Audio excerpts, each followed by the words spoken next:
everyone, welcome back to my channel. My name is Brittany. This is the Brittany Reacts Show, and on this show we talk all things entertainment news and movie news.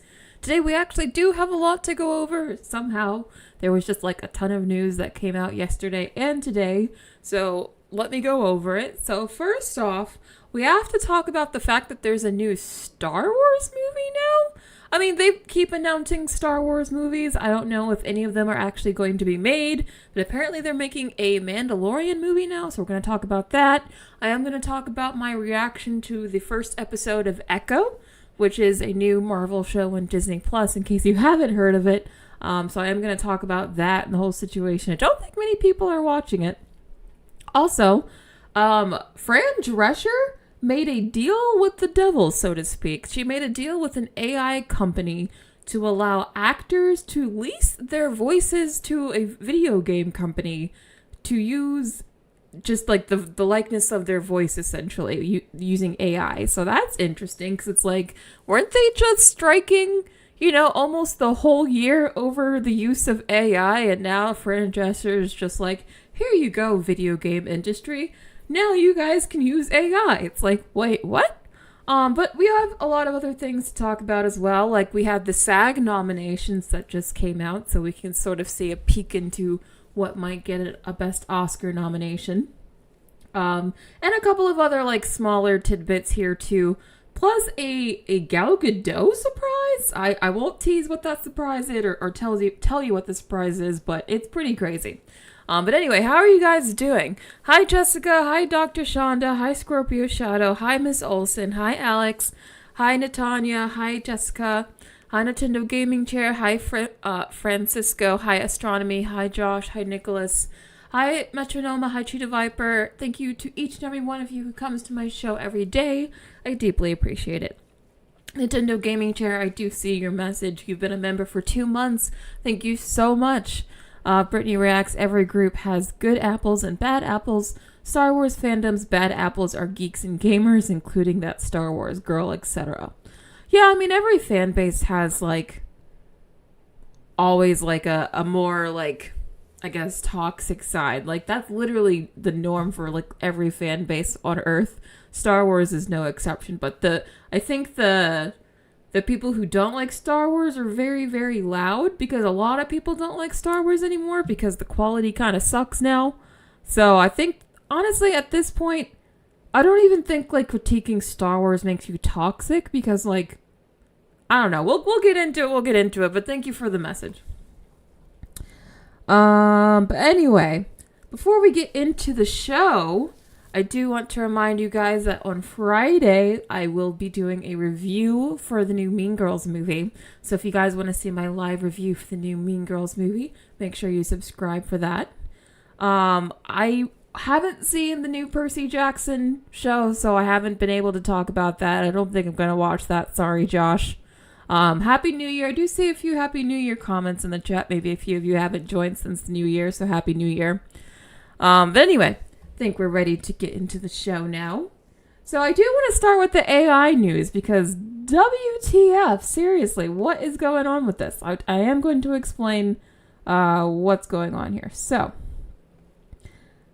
the big news is that SAG-AFTRA, remember that's the union that represents all the actors in Hollywood, has signed a deal with Replica to allow actors to create and license a digital AI replica of their voice for video games and other media. Licensed voices can then be used in various projects from pre-production to final release. So to put this in essentially plain language here, let me move over a bit. What they're saying is an actor can now sign up for this site Replica, which I have here, where you say you have a very unique, distinctive voice. For example, who has a distinctive voice? I don't know why Jack Black is coming to my head, but, like, I feel like if you heard Jack Black talk, you'd know it was him. So say, like, Jack Black wants to upload a scan of his voice to this site, and you can, like, all you have to do now is type in some text, and then now you can have Jack Black say whatever you want in your product. That's what this site here does. And they have this kind of example media here of what the voice sounds like. I'm going to play it for you guys to hear. It does actually sound pretty good. I've trained years for this moment. The arena waits, and I'm ready to claim victory. I know it's a bit dramatic, but I think the fact that you can hear there's emotion in it, the style says rage, and he sounds very angry. Like the AI voice tech has actually come along pretty far. So I guess that's why Fran Drescher feels the need to jump in and like make deals about voice acting now, because at least the pro to all of this is that they have to ask permission first. So they can't just like take your voice without using it. They do have to get permission. So that's a positive.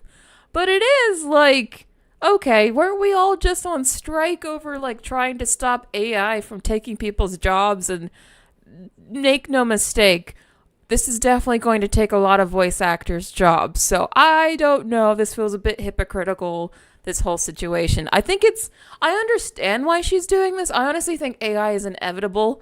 And I understand why she's like not just saying, no, we can't have any AI at all. But to do this without really consulting the union feels kind of sneaky. I think she definitely didn't like announce that she was kind of in the deal, like in the midst of a deal of this kind, because she knew there would be backlash. So I don't know. I feel like this is a bit hypocritical comparing this to like what she's been fighting for like almost all of last year. What do you guys think though? Miss Olsen said he had, don't know what you mean. Brianna Desart says voice actors are mad about this. I know. I think every voice actor in Hollywood who's part of this union should be pissed as hell. I mean, that's literally what they were striking over the whole last year. And then they end the strike and they do this without even like warning people. I mean, it's very underhanded. It's very underhanded. Edgemond says, so they fought for nothing. It kind of feels that way, right? It kind of feels that way. Miss Player says, I'm more pissed at the fact that the strike delayed all the movies I cared about. And for this, I mean, a lot of people were saying that the gains that everyone got out of the strike maybe it didn't match like the struggle that the entire industry had to go through for those gains. And now we're still delving into like AI anyway. It just seems more like, what was the point of those strikes now? I don't know. Brianna says it does feel sneaky. Yeah. I know Ethereal Dragon Duolingo. If you guys didn't hear this, Duolingo, the translator app, just fired, I think, almost all of their translators in favor of AI.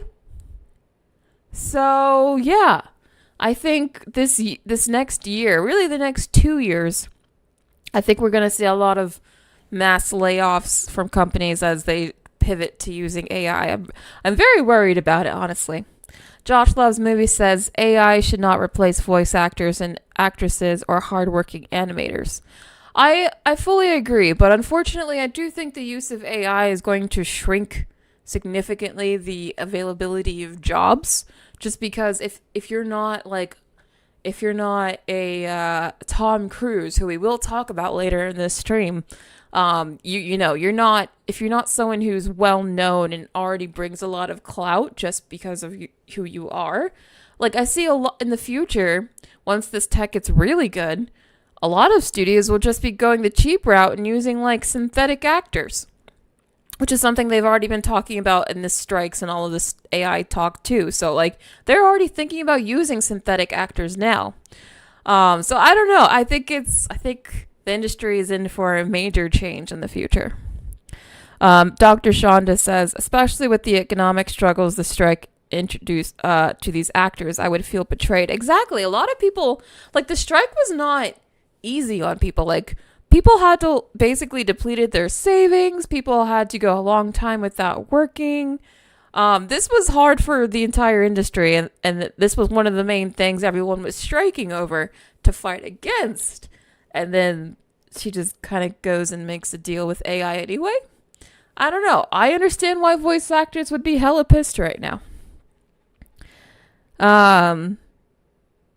Rachel says the audiobook landscape is going to look dramatically different with this. Oh yeah. I would say the voice work, like AI voice work, it's a lot further along than the visuals. But anyway, I had to bring this up because, as I've been saying, AI is going to radically change the industry, and this is just one of the first early pieces in the puzzle of what the heck this industry is about to turn into. I'm very curious to see how this industry changes over time with AI. I think it's going to change a lot very quickly, actually. That's my prediction. But moving on. I'm sorry, what wilderness style? Miami aliens. Huh? You guys say some crazy stuff. But anyway, moving on to entertainment news. So, again, I want to remind you guys I am reviewing Mean Girls on Friday. The reviews have dropped. They're kind of mixed to positive. A little bit more mixed than I was expecting, not gonna lie. I kind of thought this would, kind of like the last one, be like more universally liked, but it's not. I'm very curious to see where I land on this. I'm still really rooting for it. I still really like the original Mean Girls. I think it's fascinating just seeing how much time has changed in like stereotypes and roles and everything that we have now versus back then. But anyway, still looking forward to the movie. Is anyone else looking forward to Mean Girls? Who was watching the film this weekend? I actually think there's a chance this movie could do really well at the box office.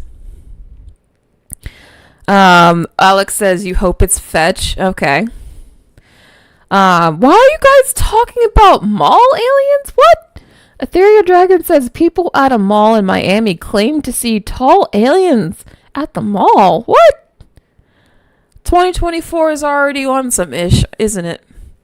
I don't know about you guys, but I have this like weird gut feeling that 2024 is just going to be a noteworthy year. I don't know what for.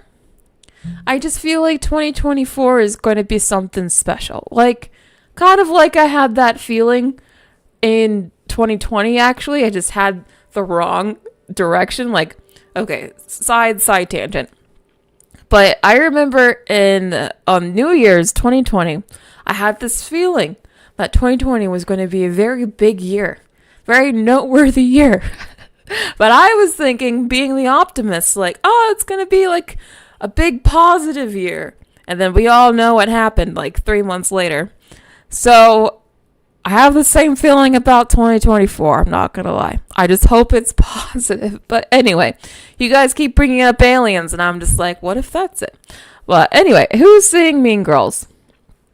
Josh Loves Movie says Mean Girls is set to have a 30 million debut, so it will be the first hit of 2024. I mean, I'm not surprised. Mean Girls it still feels very relevant, even though the movie came out a long time ago. I think it's because it keeps getting referenced and memed and brought up. It's like pop culture discussions today. So I'm not surprised it's doing well. I think it could do even better than 30 million, actually. Miss Olsen, you've never seen Mean Girls? No, what? You gotta watch it. It's a classic at this point. Scorpio Shadow says the Japan earthquake is just devastating to hear about. I hope everyone is okay. I know. My mic is peaking a bit. Oh, I'm sorry to hear about that. Okay, maybe. I think I turned it down a little bit, so I hope this helps. Let me know if the mic is better, Brianna. But anyway, try not to get too pessimistic about 2024. Just, it has weird energy. Like Rachel says, it has interesting energy. Exactly. But anyway, getting back to this, since we're not talking about Mean Girls anymore. The next thing. So, you guys know Steamboat Willie is, of course, public domain. Well, Adult Swim, even Adult Swim is getting in on the fun. And they released this little commercial on the network. This was actually a couple days ago. I'm just now seeing this, but I mean, everyone's taking this to the absolute extreme. Like, everyone's seeing just how far they can take Mickey Mouse and like see how far they can push this new IP before Disney interacts and does something. Now, I did see an article recently where some people tried to upload Steamboat Willie up to YouTube and they had like a dub over, so they were, kind of making fun of it, but like not making fun of it, but it was like a jokey video. But Disney actually striked those videos on YouTube. So I'm like, how can they strike these videos if Steamboat Willie is supposed to be public domain? So, I don't know. I feel like this whole battle over what they're going to do with Mickey Mouse, this is just the beginning. People are really, really testing Disney's patience at the moment. I'm super curious to see what they end up doing. Are they going to take anyone to court over this stuff? Are they going to go after anyone? Are they just going to sit around and let this happen? I just think it's really funny, though.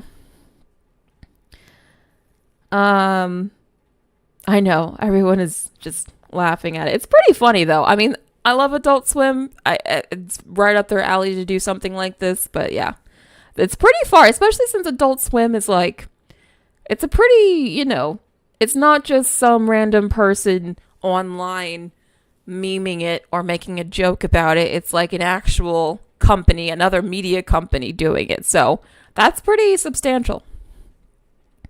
But anyway, moving on to the next topic. So, I did say we would bring up Tom Cruise again because Tom Cruise is seemingly leaving Paramount. If you guys didn't know, Tom Cruise has made a home at Paramount for decades at this point, where he's mainly made his movies with them. Like, he's done all the Mission Impossible movies there. He did the Top Gun movie there. A lot of his movies have been with Paramount. But I guess because the last Mission Impossible movie flopped so badly, and because it seems like maybe Paramount is almost bankrupt, it seems like Tom Cruise is jumping ship, and he has jumped ship to Warner Brothers, where he has signed a deal to help develop original and franchise movies that he'll star in. And he will get an office on the Warner Brothers lot with his production company, which is pretty, I think he's probably, maybe, the only actor in all of Hollywood that could get a deal like this, because I still think, despite the fact that the last Mission Impossible didn't do that well, I still think he's probably the last biggest movie star Hollywood currently has. So good for him that he could even get this kind of massive deal. Really shows his star power and just really influence in the industry that he can even get his own office on a studio lot. But also, what's going to happen to Paramount? This is a huge loss for Paramount. Paramount doesn't really have a lot going for it other than SpongeBob. So them losing Tom Cruise is going to be a really bad thing for them. But what do you guys think about this? Are you looking forward to Tom Cruise doing some Warner Brothers stuff? What do you think about him leaving Paramount? Prototype says, is he going to work with James Gunn? Well, it's much more likely now that he could be in the new DC universe, so who knows? Cheetah Viper says Tom has lost his mind. I know. Seems like a lot of you guys in the chat are mad that he went to Warner Brothers. And I do get it, because it's like Warner Brothers has been very anti-creator lately, anti-artist. And you would think a person like Tom Cruise would care about that.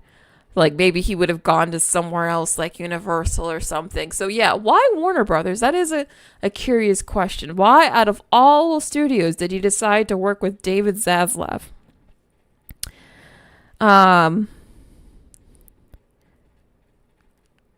Angie, you don't like Tom Cruise. Well, he does have his haters. Not everyone likes him. Miss Player says, well, if I ever make it as a live actress, I hope I have the charisma, look, and acting chop for that. Well, I hope you make it as a live actress as well. I hope, I hope everyone can follow their dreams. I do think it's going to be harder to, become an actress, because AI will just take a lot of, the beginner roles, so to speak. So that's going to be an issue. Tom Cruise as Batman? No, I can't see it. Josh Loves Movie says he's making a SpaceX movie with Universal. Is he still doing that? The movie where he's actually going to go to space and film a movie there? I hope. Honestly, I was kind of hoping that was going to be his next movie after Top Gun. I don't know what's going on with that. Maybe he's too scared to use Elon Musk's rocket. I don't blame him. But anyway, I hope he does that space movie. It sounded fun. But moving on to the next topic. So I just had to share this poster for you because I felt like if I made fun of the Marvel's artwork for the marketing. It's only fair that I gotta make fun of DC as well. So Madam Web has a new poster that, this, I guess this the Chinese poster, and they're showing off all the new costumes. It's the first kind of look that we're really getting of all these costumes. And I gotta say, this looks very cheap. This looks very CW. I'm actually quite let down by Sydney Sweeney's costume. Just from the quick tease that we got in the trailer, I like the mask. The mask actually works for me. But I kind of thought because the mask was so sickening that, like, maybe the rest of the outfit would be sickening too, but it's kind of blah and boring. It kind of reminds me of Monica's outfit in the Marvels, actually. Actually, I think all of their costumes are pretty bland and uninspired. Like, I think a good superhero costume is like a costume that you would want to wear on Halloween, and like everyone would immediately know who it is you're trying to be. I feel like these costumes are so generic, you wouldn't be able to immediately tell who is who with these. I don't know. What do you guys think of this poster, these costumes? Are you looking forward to Madam Web at all? What do you guys think? Josh Loves Movies says this looks like Party City meets Spirit Halloween. You're right. I mean, even Sydney Sweeney's wig looks like a wig in this. I mean, actually, kind of all of their hair looks fake, maybe except for hers at the bottom. Someone said that Dakota Fanning looks like Katy Perry, and now I can't unsee it. Vincent Hull says Madam Web will get worse. You know what? I'm still kind of looking forward to this movie, even despite the horrible marketing campaign so far, just because it feels like it could be like a really cheesy 2000s throwback movie. I just hope that it could be like so bad it's good. That's what I'm hoping for from this movie. Yeah, Brianna, exactly. It's going to be so bad. I love it. That's exactly my feelings about this movie. But anyway, moving on to the next one. So, the Marvel Netflix shows are officially canon to the MCU, as they have just been added to the MCU timeline on Disney+. Now, I bring this up because we're about to talk about Echo, which I did watch the first episode. I haven't seen all of the episodes. But we are at the point where Marvel is starting to incorporate the Netflix stuff now that they own it and they have the rights to it and all of that. And as you will see, well, maybe we'll just go to it now. But Echo actually heavily features a lot of the Daredevil characters. I mean, mainly Daredevil himself and Kingpin. So they're using, I don't think this is the right clip. But anyway, this is just showing one of the action sequences. But Echo, I saw the first episode. I think it's actually pretty decent. I don't think it's bad. I don't think it's really bad at all. It's actually better than I was expecting. I still think it's a bit slow. It's weirdly paced. I care about certain storylines and certain things more than others. I might continue with the second episode just to see where it goes, but I'm not 100% hooked just based off of episode 1. But it's not bad. It's more, it's just okay so far. It's all right. I will say some of the best parts about the first episode is the action. I think the action's pretty good, especially in the scene with Daredevil. He gets another little hallway scene, of course, and it's pretty decent. But I have to say, I just think that Disney maybe should stop making these Marvel Disney Plus shows. I don't think Marvel is good at it. I think they were better at just making movies. Like, they killed at making movies, man. Like, they were super successful at that. And then they started making TV shows, and it made them distracted, and it saturated the brand. And I just think that what's it worth to spend all this money on these shows only for, them to get like mixed reception, divide audiences, lead to oversaturation? What is it all worth if these shows aren't at least amazing? Because this show is just okay. It's just okay. And I feel like if you're gonna make us watch something, or if you're gonna offer us something, actually make something really good with the hook. And I feel like this show is just kind of there to exist, to be Disney Plus content. And I think that Marvel needs to cut the bloat. And I feel like stuff like Echo is the very definition of just content bloat. That's how I'm feeling about it so far. Is anyone else watching Echo? Has anyone seen the show so far? Josh Loves Movies says the first and third episodes are the best episode of Echo because of the action sequences. Oh no, this is one of the best? I mean, the action sequences were pretty good, I will say. I think they were well choreographed and pretty cool looking. But does not give me hope for the rest that this is one of the best episodes, though. It seems like a lot of you guys just don't even care about the show at all or didn't even know about it. Vincent Hall says, I'm glad that I quit Disney Plus because Echo series gets worse than the other Marvel series. I don't think it's worse than the others. I still think She-Hulk is a lot worse than this. Scorpio Shadow says, plus I enjoy Hawkeye, so I guess I can enjoy Echo. Yeah, if you enjoy Hawkeye, you can definitely enjoy Echo. Okay, Cinnamon Roll, you're going to watch Echo. Okay. Francisco, you're not planning to watch. Brianna agrees, we got to cut the bloat. Yeah. Honestly,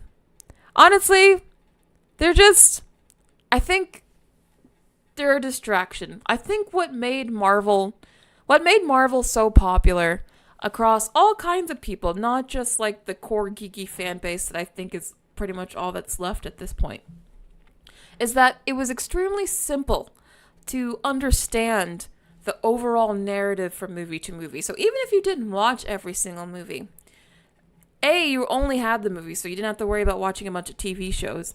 And then B, they only release 2 to 3 movies a year. So say you did miss 1 or 2 movies, that's fine. You did really you can catch up pretty quickly just by watching the next movie that always does a little bit of a recap anyway. So I feel like when they were keeping things extremely simple, where there was just kind of one big bad, overall one cast of characters that all kind of interacted with each other, that's when Marvel really thrived.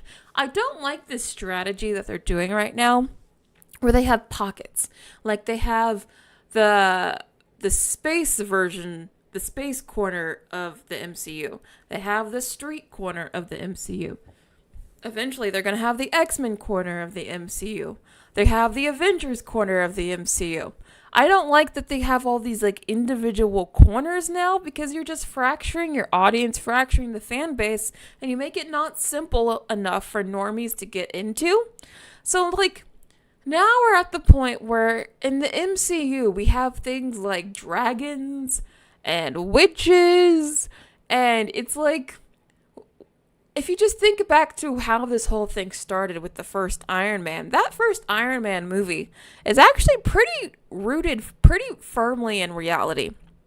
The most fantastical thing about it is that he was able to create a working Iron Man suit out of a box of scraps in a cave. That was the most fantastical thing about it, but that's what made Tony Stark so interesting. So it was oh wow, he's such a genius, he was able to do that. That's what made him cool. But now it's we're literally just doing anything. The rules, the logic, the laws of the universe just make no sense anymore. It seems like anything pretty much can go now because of the multiverse, and you can always just redo things, bring people back, explain things away with magic. And I feel like the MCU has lost a lot of its truth and realism, even in the fantastical stuff. And I think stuff like Echo is not helping. It's just more bloat. It's more confusion, because now you have to be who is Echo? Oh yeah, she's the girl from Hawkeye. What happened in Hawkeye? First of all, you have to even care enough to figure that out. And then you have to have also seen Hawkeye to even really understand where she's coming from and why she's here. So it's a lot. That's my soapbox, I guess, about why I think Marvel's struggling right now. I really think that they're dividing their audiences with this corner strategy where they have just different pockets of the of the Marvel Universe. I think that's a bad idea. They need to have one pocket, one giant pocket, with one, like, you know, cast of characters that they regularly go back to between movies, which is what they did to the first 3 phases, instead of having, like, a million different characters and keep introducing new characters, even though you won't be able to see them for several years. I think we gotta stop doing that. Yeah, I agree, Angie. MCU became way too messy. Scorpio Shadow says, because I really enjoy Andor. You know what? Andor, I understand why people like it. It wasn't for me, though. Cinnamon Roll says, I kind of enjoy the magical side of Marvel. Well, that's great. That's great. Wanda's my favorite character in Marvel right now. So I do like the magical side. I just think that it's a lot to add into this universe that's now also got, like, vampires and zombies and dragons, and it's like, what is the lore of this world now? Like, what are the rules? Wilderness Style says, until I watched a review today, I assumed Echo was Hawkeye's daughter. Wow. See, that's what I'm talking about. Why did they make an entire show on Echo? Why did she need her own show? She should have just had, like, a guest appearance, a guest starring appearance on the Daredevil show. She could have had several episodes where she appeared and probably had, you know, similar screen time. So I don't understand why she needed her own show. This, again, just feels like bloat, you know? Shelly Lee, I see what you did there. Michael says, I want one less adventure with Steve Rogers returning the Infinity Stones. I know, right? I feel like that's the one Disney Plus show everyone would watch. Maybe a What If episode where he and Wolverine are fighting Hydra in World War II. That would be fun. I feel like if we do see Steve Rogers Captain America again, it won't be until Secret Wars when/if they bring back the whole OG6 Avengers. I actually kind of hope they do bring back the OG6 Avengers for Secret Wars, but I just don't know if they can afford it. Because Robert Downey Jr., especially since it seems like he's about to win the Oscar this year, Robert Downey Jr. is very expensive, so I just don't know if they can afford that. But anyway, moving on from Echo. Thank you all for listening to me talk about a show I don't think really anyone here has seen. Maybe except for Josh. But some bad news. Bong Joon-ho's Mickey 17 has been delayed indefinitely. I'm so disappointed by this. You guys know I was really looking forward to this movie. I even put it on my most anticipated list. This is the Robert Pattinson movie. It's a sci-fi movie directed by Bong Joon-ho, who's one of my favorite directors right now. If you guys don't know who Bong Joon-ho is, he directed Snowpiercer, which is like one of my top 20 all-time favorite movies. He also did, what's the house movie? Parasite and Okja. He's done a lot of really great movies I like. He has a sort of weird vibe in his movies that I just enjoy. So I was super excited. It's still happening. The movie is still happening.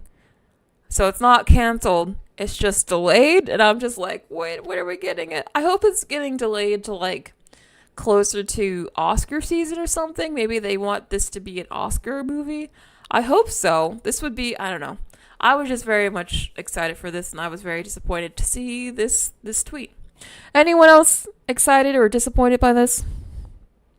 That looks like Shane Dawson. You know what? You're right. Yeah, he does. I don't know if that's a compliment, though. Josh Loves Movies says there's talks of Mickey 17 being moved to awards season with the Cannes premiere. Okay, so maybe they are moving it closer towards awards season because they think it has awards chances. I mean, it is Bong Joon-ho, so I'm not surprised. Oh, that just made me even more excited for this movie, actually. So, yeah, that's great. But anyway, moving on to the next topic. So, speaking of video games taking over the industry, apparently writing is underway on a God of War series for Prime Video. Now, Prime Video is pretty hit and miss with me. They have some really great shows like The Boys and Marvelous Mrs. Maisel, but I don't think that everything that they make is like a home run. So I hope it's good. Fingers crossed it's not like another Witcher situation. But it could be good. I know God of War is a very, very popular game. I think pretty much every popular game under the sun is about to be adapted because Hollywood realizes superhero movies are kind of done and they're looking for the next big thing. So, very curious to see if this turns out to be any good. Anyone excited for a God of War series? Anyone interested in this? Anyone a gamer that knows what this game is? Prototype is not happy about this because you don't want Amazon to touch the game. Yeah, that's the thing. I'm worried about Amazon. They made the Rings of Power. You know, like for every The Boys, you have a Rings of Power.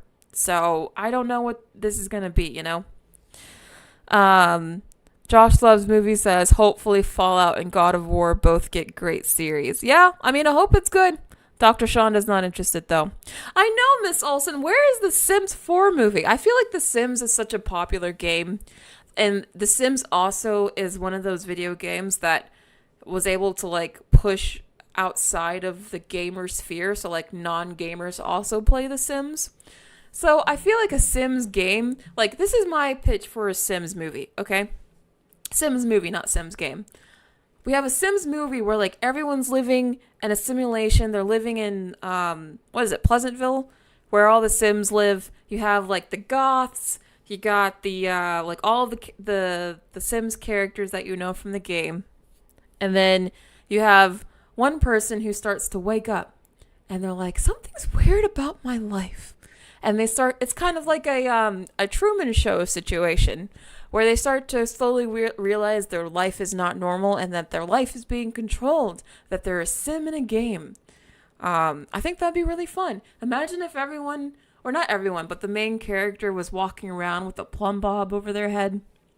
As you can see, I've thought about this a lot.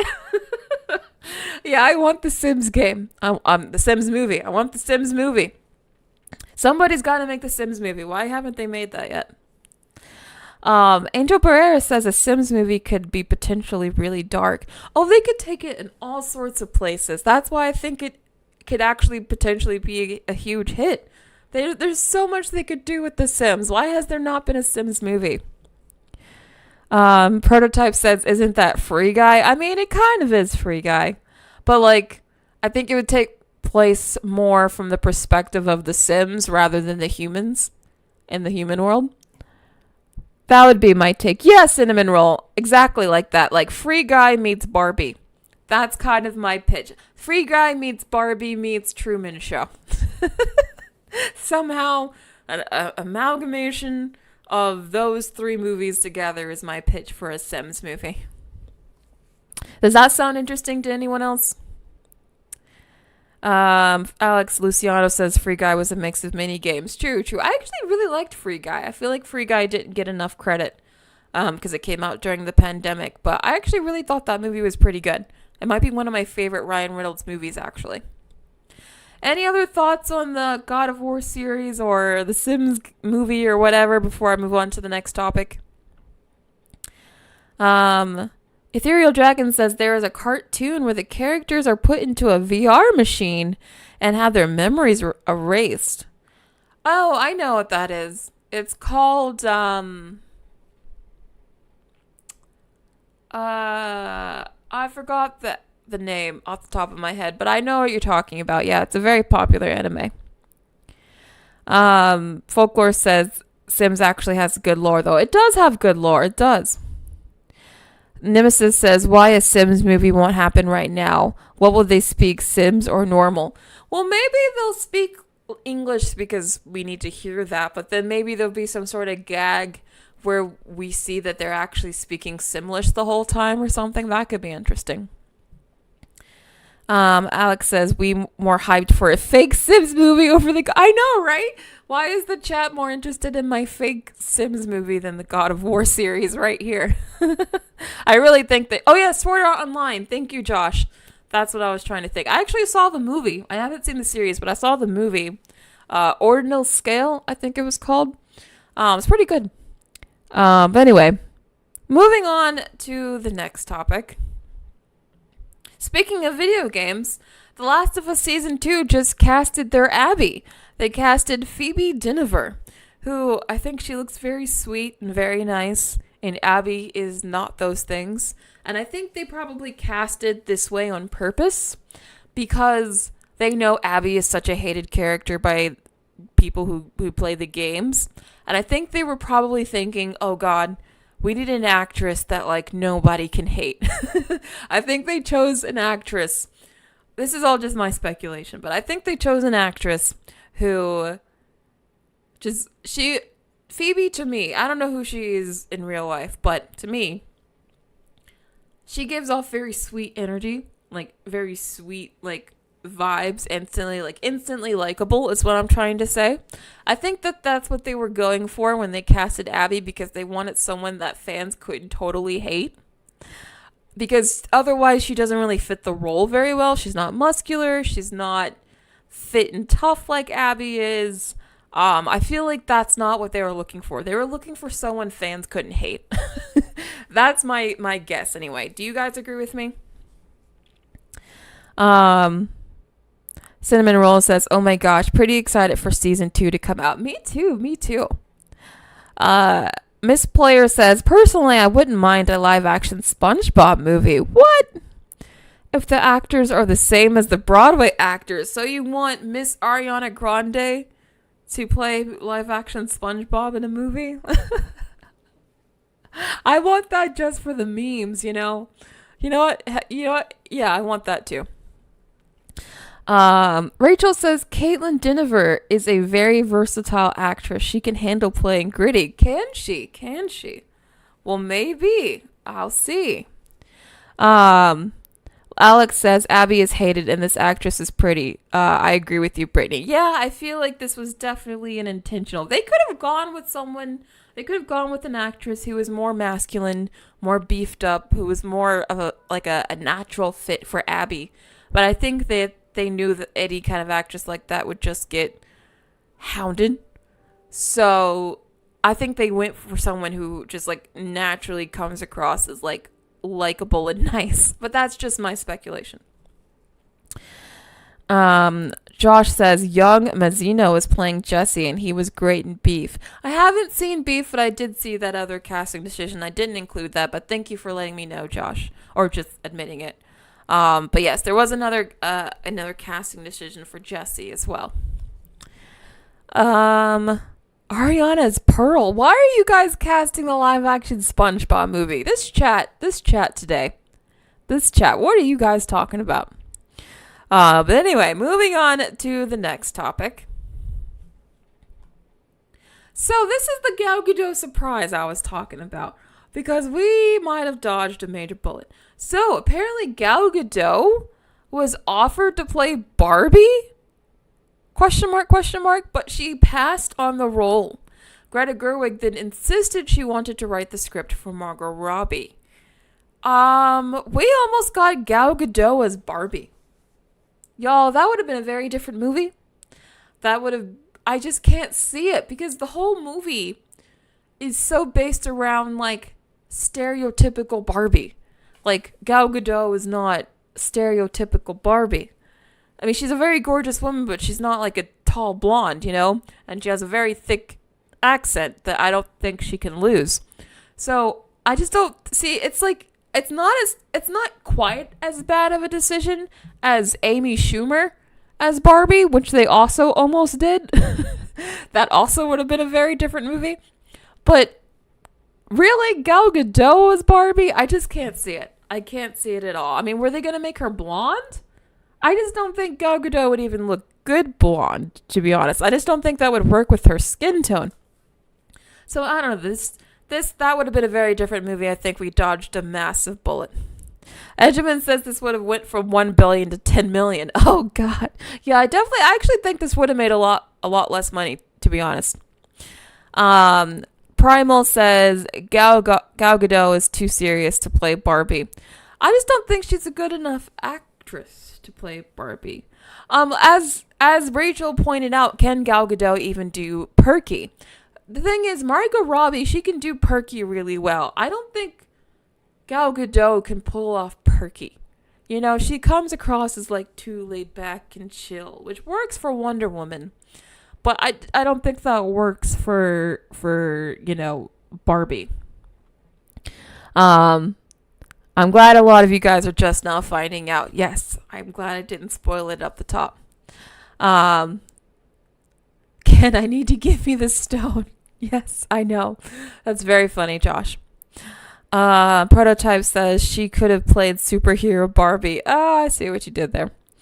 But anyway, I just thought this was very, very funny because we could have gotten such a different Barbie. And I'm glad that we got the one that we did. Moving on.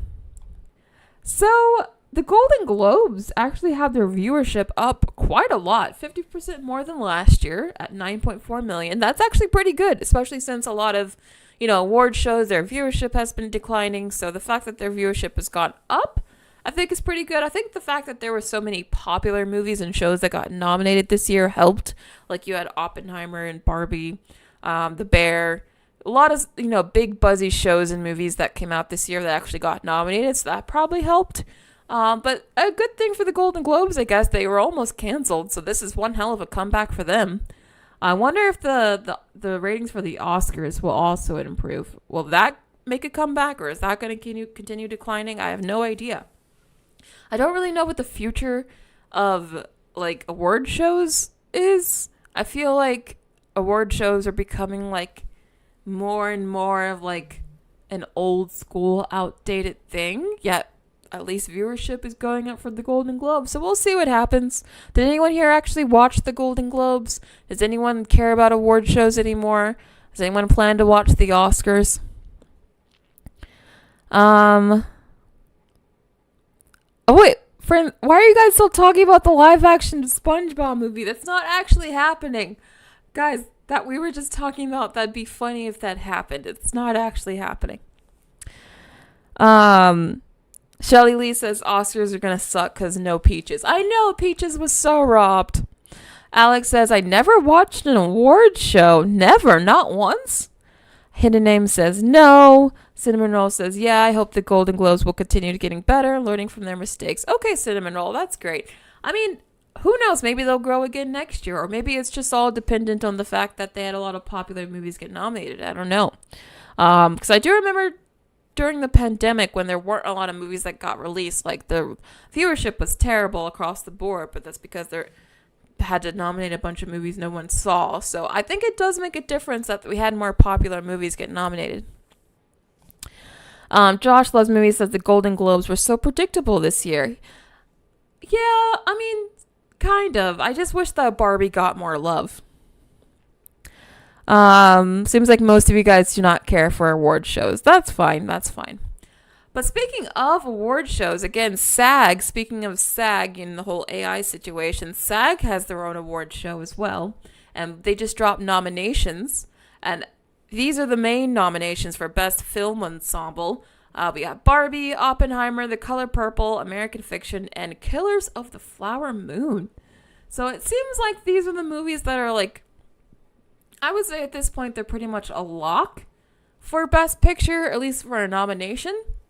Because these are the movies that are getting nominated everywhere. Obviously, Oppenheimer got a lot of nominations. It got four SAG nominations. That's great. We got Robert Downey Jr. again nominated for Oppenheimer. I really think this could be his year to get an Oscar, just because he got that Golden Globe and he seems like maybe he's building momentum. So I'm rooting for him. I really hope he gets that Oscar. Margot Robbie did get nominated for Barbie. Emma Stone did get nominated for Poor Things. But I think it's going to go to Lily Gladstone for Killers of the Flower Moon, just because it seems like the industry really fell in love with her in that movie. Also, we got Bradley Cooper versus Cillian Murphy again for Best Lead Actor. I think it's definitely going to go to Cillian Murphy, though. I think Bradley Cooper has seemed I think he's just turned a lot of people away, just how hard he's campaigning for the role. He wants it so bad, but I don't think it's going to happen for him. Also, For best stunts, they actually have a best stunts category, which is something the Oscars should totally adopt. I don't know why we don't have a best Oscars stunt, but we had Barbie, which didn't really have a ton of stunts. John Wick 4, Guardians 3, Indiana Jones, and Mission Impossible. If I had to give this award to one of these, I would give it to either Mission Impossible or John Wick 4, just because they did so many of their stunts for real. But really, I think this is a good list here. I like this category. These are the biggest omissions from the SAG Award. So no Zac Efron. A lot of people really wanted Zac Efron for Iron Claw, but he didn't get a nomination. So he's probably not going to get a nomination for an Oscar either. No Greta Lee for Best Actress. No Leonardo DiCaprio from Killers of the Flower Moon, which is surprising. No Jeremy Strong from Succession. What the F? This is a major snub. Like, what? For anyone who doesn't watch Succession, you're like, I don't care. But that's a major omission. Like, what the heck? And then no one from the May-December cast was nominated. I haven't seen this movie yet. But anyway, I feel like the SAG nominations were pretty weird. Don't really agree with a lot of them. Some of them are good, but then, like, some of them, like, no Jeremy Strong is crazy. So, I don't know. I do think it looks like it's going to be Oppenheimer's year, though, just seeing how the awards season is going so far. But what do you guys think about all the nominations from SAG? What do you think about the award show season so far? Who do you think is probably going to win a lot of the big awards at the Oscars? We're flying, soaring. I can't believe that song is like almost 20 years old now. That's crazy. Burning Daylighter says, did American Fiction and The Color Purple even get more than one acting nom? But Poor Things didn't getting Best Ensemble nom? Yeah, like I said, the category, the nominations for SAG were very, very weird and iffy. I think the nominations for the Golden Globes in those categories were a lot better. This is why the people stopped watching. Hyacinth wants to burn down the Oscars, or what? Cheetah Viper doesn't watch award shows anymore. Yeah, I get it. It did seem like award shows were like very quickly losing relevancy, but it seems like they're having a bit of a turnaround with viewership, so we'll see what happens. But moving on to the next topic, because now we're talking about The Mandalorian. Oh my gosh, The Mandalorian is getting a movie. So instead of getting a 4th season, they're turning it into a movie and calling it The Mandalorian and Grogu. And it's going to be directed by Jon Favreau. So, I mean, I love Jon Favreau. I think he's a really talented guy. If you guys don't know who Jon Favreau is, he's the guy behind Elf. Hello? But he also directed the first Iron Man. He directed Lion King, even though you guys know I hate that movie, but it did really well. He actually is the one that started and created The Mandalorian. So Jon Favreau, he's a talented guy. I like him a lot. But season 3 of The Mandalorian was terrible. And I think that season 3 told me that Jon Favreau is done with Star Wars and he's over it. So him now directing a movie tells me a couple of things. One, Disney must have thrown a ton of money at him to make him do this. And two, I don't know if this movie's going to be like great, like quality wise, because if it's a lot like season 3 and we get some random like Jack Black cameo, I just don't know if it's going to be a good movie, you know? And then 3, I feel like this is more Disney Plus homework that the audience is going to have to do to watch this movie. Wasn't it like a big, huge story when season 3 of Mandalorian was airing that like a lot of people, like a good majority or a good portion of the audience actually fell off by the season finale? So, and that's with the fact that less people showed up from the beginning, like compared to last season, to begin with. So like less people watched season 3 and then even fewer people finished season 3. So I'm like, The Mandalorian is actually losing popularity. I don't think Grogu is as popular as he used to be.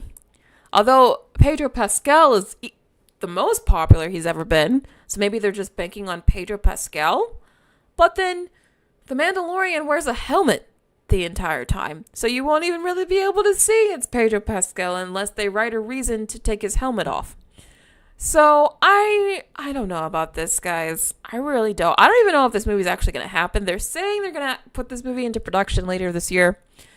But I don't know about that. I mean, I won't believe this movie is coming out until I see it in theaters, basically. They keep saying they're going to do all these movies. Like, what's happening with the Rey movie? Are they still doing that?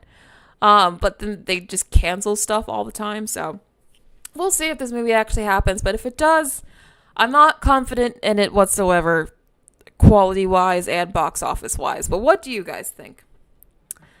Hycian says, great, another bad and overly expensive Disney movie. I don't know how expensive they're going to make this. I hope they keep the budget down. Primal Plasma says, the first season of The Mandalorian made me feel like a kid again. Yeah, a lot of people really like the first 2 seasons. But I thought season 3 was a noticeable, dip in quality. Editing Geek says, if it's anything like Multiverse of Madness, they'll completely disregard the Disney Plus show, and it won't make any sense. Well, I mean, it kind of has to be tied to the show in some way, because it's literally based off of the show. I just feel like the audience for this is going to be very small, because you would have needed to have seen all of the previous Mandalorian seasons, and, by the way, maybe even Book of Boba Fett, because he's in that too. And if they want to incorporate any of the other Star Wars characters from, say, Ahsoka or something, they're going to have to watch a bunch of the cartoons too. So that's a lot of homework that I think is going into this movie already. And why I'm I don't have a lot of faith in this one. Prototype says, you think they would cancel a movie about their precious Rey? They believe there's enough of an audience for her. I feel like people at Lucasfilm have no idea what their audience wants. And by people, I mean Kathleen Kennedy. I don't think she knows what her audience wants, because what she wants to do with Star Wars is not what the audience wants from Star Wars. So there's a bit of a disagreement. Anyone actually going to see this movie? Who's excited? Because I know I said I wasn't confident about the movie, but anyone actually excited for a Mandalorian movie? Anyone oh yeah, I'm looking forward to that?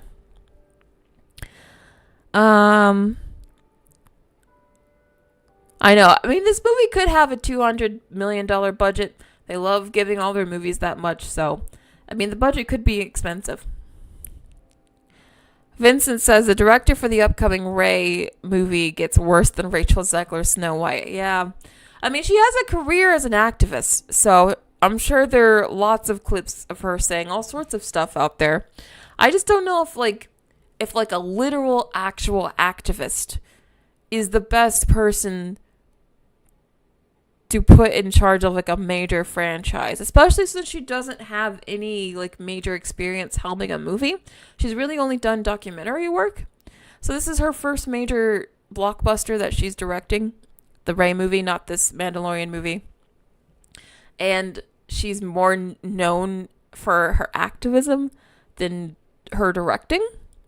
And I feel like that is not going to work out for them, especially not in the way that the tides are changing now. Josh Loves Movie says, I'm excited as it's been a long time since we had a Star Wars movie. Okay, Josh is very excited. Oh, you guys want a poll? All right, I haven't done a poll in a minute. Let's do a poll. I'll do a poll for you guys. Start a poll. All right, who is excited for the Mando movie? I'm gonna say me, and then not interested.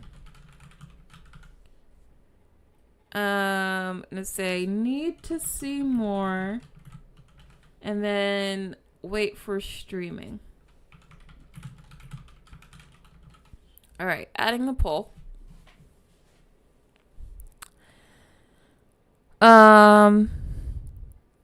Primal Plasma says Jon Favreau directed the first Iron Man. I don't think MCU could have existed without him. Exactly. Jon Favreau is super, super talented.